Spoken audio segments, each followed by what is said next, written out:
నా లుచ్చా నా కొడుకులు అది చెప్తున్నా. ట్రోల్ చేస్తే మాత్రం అంటే వాడు లెక్కనే కాడు. వాడు నా చెల్లెల్ని నాకు ఇచ్చినట్టే లెక్క. ఇక ప్రభాస్ నన్ను ట్రోల్ చేస్తే మాత్రం గుద్దా వాళ్ళే. ఇంకా ట్రోల్ చేస్తే అలా బావని వాడే ట్రోల్ చేస్తున్నట్టు లెక్క. ఇక అంతకు మించి ఏం లేదు.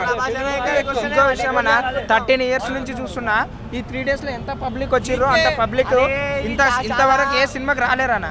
3 days నుంచి చూస్తున్నా కానీ ఇంత పబ్లిక్ ఏ సినిమాకి రాలేరు. సలార్ సినిమా అంటే అంత ఉంది.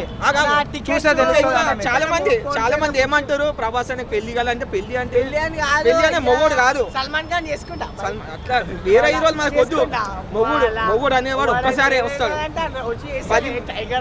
10 మందిని 20 మందిని చేసుకుంటే మొగోడు కాదు, సంసారం చేసినోడే మొగోడు.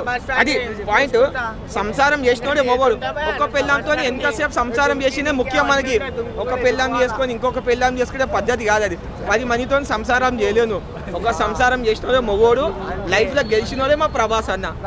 ఎంత లేట్ చేసుకుంటే అంత లేటెస్ట్ మొగుడు. పులి కడుపులో పులే ఉంటుంది.